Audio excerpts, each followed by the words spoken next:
first year has revealed what we all expected, a vast amount of silent good work, a great deal of relief, and a great deal of gratitude.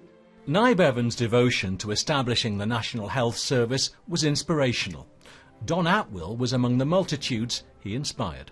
His direct influence actually persuaded me when I left school to become a trainee administration manager in the National Health Service, and that was at 16 years of age.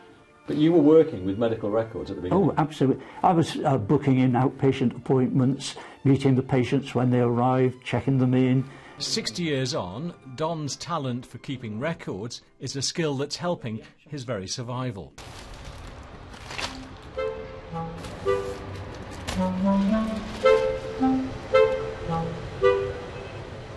Every week, 3 million people use the NHS. The notes relating to their hospital treatment are often stored in depots miles away. Medical records kept on sheets of paper. Many, many sheets of paper.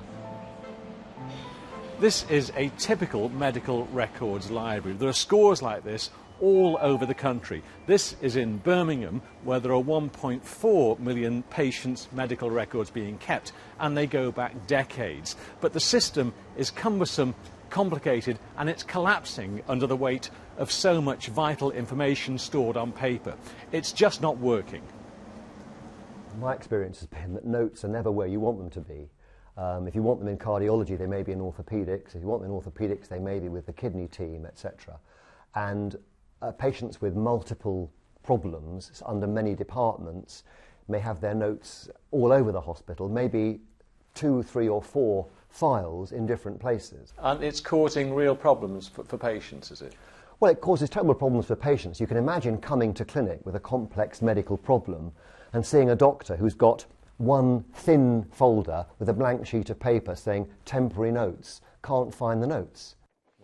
For 25 years, Don Atwill's had a chronic heart condition. These days, he minutes and logs every hospital appointment and test result for himself. He's learned from experience. When he goes for treatment, and he's been everywhere, too often his medical records won't turn up. From his local hospital in Chester, he's been to London, Liverpool, Cambridge, Cheshire, Bristol, Manchester, back and forth, again and again. The health service should have built up a large file on Don Atwill, but if they did, we'll never know. I've arrived for an appointment at a hospital and was greeted with the comment, I'm sorry, we've got bad news for you. And he says, you can't make this up, but we've lost your records. Lost your records? Lost your records. What sort of records? 25 years of clinical records reporting have got lost. As Don will tell you, when the records aren't there, there can be trouble. I'm in the cardiac ward and a consultant comes to me and says, I want you to take this tablet. And I said, I'm sorry, I can't take that, it'll have an adverse effect on me. And he said, I won't give you any other pain medication unless you take it.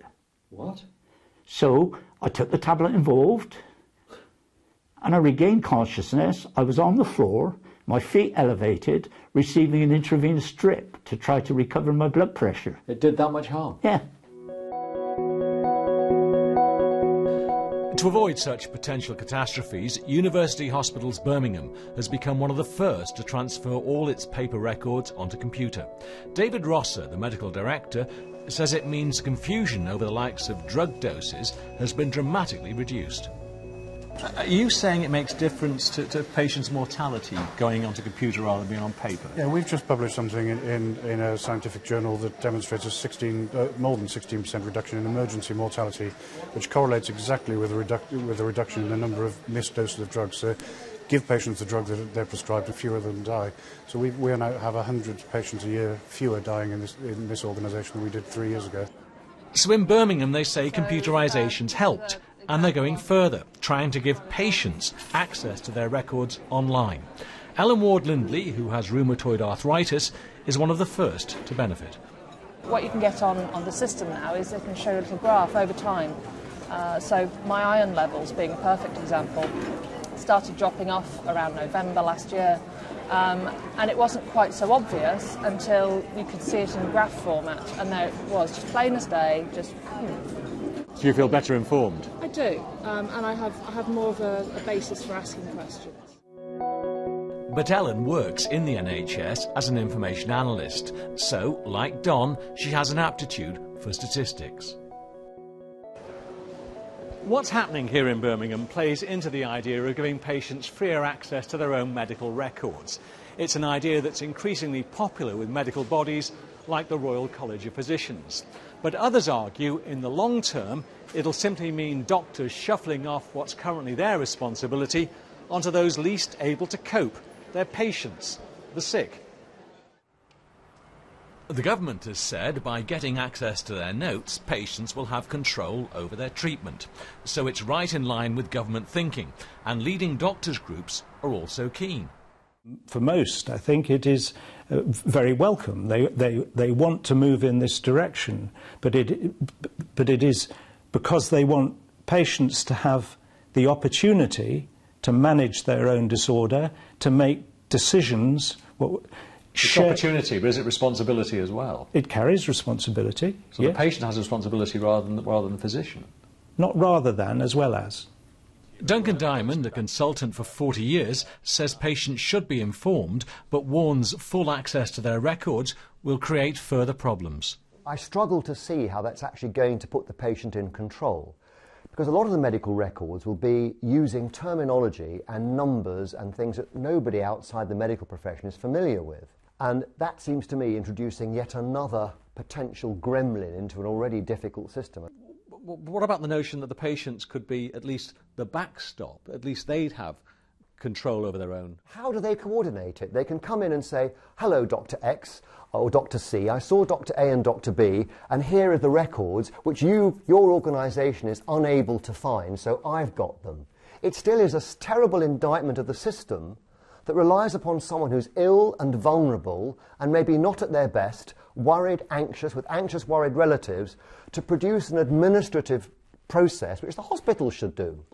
At the Royal College, they accept that to take or even share control of their notes, patients may need a degree of sophistication. What happens to those patients who aren't sophisticated? Those patients probably won't pick up the challenge and will continue to feel that they want to be managed on a rather one-sided basis. And what will happen to them then? Well, we continue to do it that way. But for those patients who want to engage much more in shared decision-making, shared management, we're right up for it, and we want to see that. Some, like Don Atwill, see this as blind stumbling towards a two-tier health service, with patients in the know, like him, OK, but the rest left floundering. Because I've argued, I've chased, I've provoked, but you can't expect the ordinary person to do that. It's not feasible. And ever more removed, he fears, from the dreams he still nurtures for the NHS.